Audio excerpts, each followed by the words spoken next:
Hej, pokażę Ci dwa samochody, które może nie są super samochodami, ale według mnie są to bardzo fajne i niedoceniane, nie wiem czemu, w Polsce samochody. Pierwszy to jest ten tutaj. To jest Boxster, Porsche Boxster, a drugi to jest ten Porsche Cayman. Teraz Porsche dało oznaczenie na to 718. Te obydwa są oznaczone jako S. No w zasadzie różnią się tylko tym, że widzisz, ten jest cabrio, a tamten jest zabudowany. Nie wiem czemu są niedoceniane, bo uważa się, że to jest Porsche dla ubogich. Tylko że jeśli samemu się przejedziesz takim samochodem, a ja sobie tutaj trochę nimi pojeździłem po szwedzkim lodowcu, jestem zachwycony, jak one jeżdżą, mimo że to ma napęd na tył, ale to, ile daje frajdy, jak fajnie brzmi, jak jest wnętrze wykończone, naprawdę można się pobawić i to bardzo zacnie. Popatrz, tutaj jest kawał lodowca, gdzie w sumie można uczyć się techniki jazdy. Jest troszkę zimno, więc jestem zakapturzony. Ale co do samochodów, akurat wersja S jest o tyle fajna, że 2,5-litrowy silnik, ma to 350 koni. Te obydwa mają skrzynię biegów PDK, która jest niesamowicie szybka, niesamowicie skuteczna i z tą skrzynią te samochody mają 4,4 do setki, więc naprawdę jest to kawał zacnego samochodu. Jak normalna 911 ma 4,1, a to 4,4, to ty tak naprawdę jako kierowca tego nie odczujesz. A według mnie są lepsze od 911, bo tutaj silnik jest umieszczony przed tylnią osią albo na tylnej osi mniej więcej, a w 911 silnik jest za tylną osią, więc po prostu ten samochód według mnie się o wiele gorzej prowadzi. I tym samochodem pojechać na tor jest naprawdę mega przyjemność. Przejadę się zaraz, a może wsiądę, pokażę Ci, jak wygląda wnętrze, żebyś wiedział, o co chodzi. Zresztą bardzo ładny lakier. Ok, popatrz.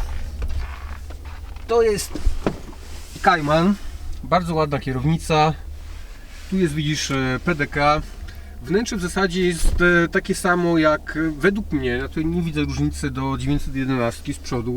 Praktycznie to samo.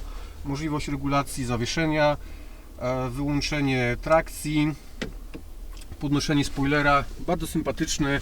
Bardzo, wiesz, on jest no taki...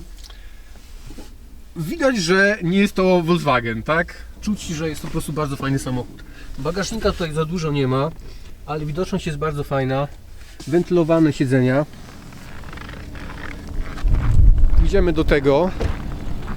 Porównamy wnętrze.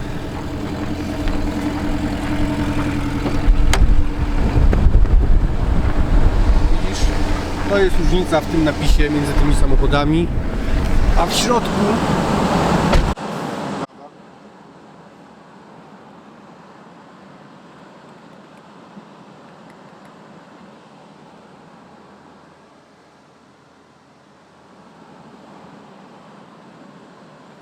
powiem Ci, że super naprawdę przyjemny w prowadzeniu, w skręcaniu. Głos silnika, ja nie mam żadnych zastrzeżeń. Naprawdę na miasto, na co dzień samochód jak najbardziej nadaje się do jazdy. Na tor można nim pojechać i właśnie te z oznaczeniem S Porsche, czy to 911 S, czy te 718 z oznaczeniem S są o tyle fajne właśnie, że one są właśnie przygotowane na sport. Czyli jak pojedziesz w miejsce, gdzie pociśniesz mocniej, gdzie poużywasz hamulców,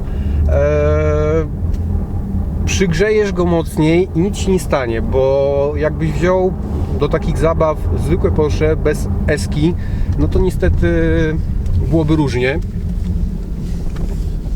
A tutaj możesz zobaczyć jeszcze, jak to wygląda taka trasa na lodowcu. Banda z jednej strony śniegu, banda z drugiej strony, więc jak się przesadzi, to jest wesoło. Wiesz, ja nie odczaruję takiego w Polsce podejścia, że to jest Porsche dla ubogich, bo ten samochód, którym ja jadę w podstawowej wersji, kosztuje 320 000, a jak się go doposaży, tak jak ten jest doposażony, to on kosztuje ponad 400 000, więc wiesz, jeśli są ubodzy, których stać na taki samochód, no to życzę, żeby jak najwięcej w Polsce było takich ubogich osób. Jeździłem kiedyś w Bieszczadach.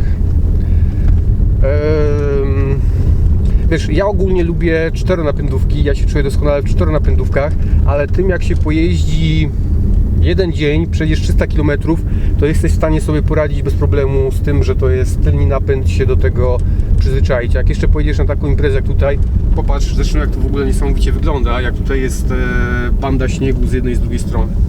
Dobra, ja kończę, bo zaraz coś wjadę, więc niech obrócę. Do usłyszenia następnym razem, może o moim Maserati opowiem, a może o Subaru. Hej!